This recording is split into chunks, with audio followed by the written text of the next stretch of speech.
বিএনপির সাবেক প্রধান উপদেষ্টা ও সম্মেলন প্রস্তুতি কমিটির সদস্য ডক্টর এম এ মুহিত ও স্বেচ্ছাসেবক দল কেন্দ্রীয় কমিটির সাবেক সিনিয়র সহসভাপতি ও সম্মেলন প্রস্তুতি কমিটির সদস্য গোলাম সারোয়ারের বাংলাদেশ জাতীয়তাবাদী দল বিএনপির প্রাথমিক সদস্যসহ সকল প্রকার সদস্যপদ স্থগিত করা হয়েছে।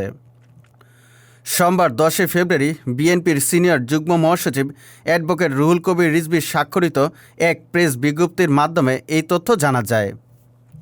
এর কারণ হিসেবে প্রেস বিজ্ঞপ্তিতে উল্লেখ রয়েছে, উভয়ই দলের মধ্যে বিশৃঙ্খল ও মানহানি পরিস্থিতির সৃষ্টি করে দলের ভাবমূর্তি ক্ষুণ্ণ করার জন্য দলের প্রাথমিক সদস্যসহ সকল প্রকার পদ স্থগিত করা হয়েছে।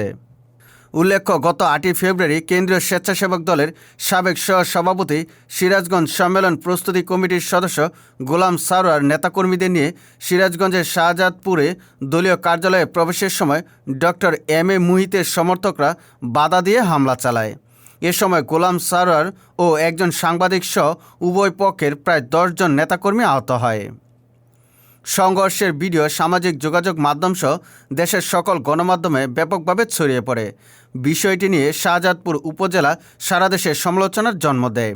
দলের ভিতরে ঘাপটি মারা থাকা মানুষ যারা নিজেদেরকে একটি কোঠরি স্বার্থ, একটি গোষ্ঠী স্বার্থকে পুঁজি করতে চায়, যারা মনে করে যে শাহজাদপুরে এক ব্যক্তির শাসন চলবে এবং শাহজাদপুরে তারা মনে করে যে বিএনপি আগামী ভোটে জিতবে, এটা বড় কথা নয়, কিন্তু তাদের এই পার্টি থাকলেই হয়।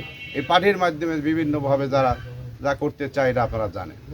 সুতরাং আমি আপনাদের মাধ্যমে আবার যারা আজকে এই হামলা করেছে তাদের উদ্দেশ্যে বলতে চাই, একই দিনে আহত বিএনপি নেতা গোলাম সারোয়ার সংবাদ সম্মেলন করেন।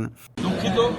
আর যে সমস্ত লোকজন, যে সমস্ত ছেলেপেলে, যে সমস্ত মানুষজন এই হামলার সাথে জড়িত, সেটা আওয়ামী লীগের লোক আছে এর মধ্যে, বা আওয়ামী লীগ ছাড়াও যারা 17টি বৎসর দলের সাথে ছিল না, 17টি বৎসর আমরা যারা আন্দোলন সংগ্রামের সাথে ছিলাম তারা জানি আমরা কারা আমাদের সাথে আন্দোলন সংগ্রামে ছিল।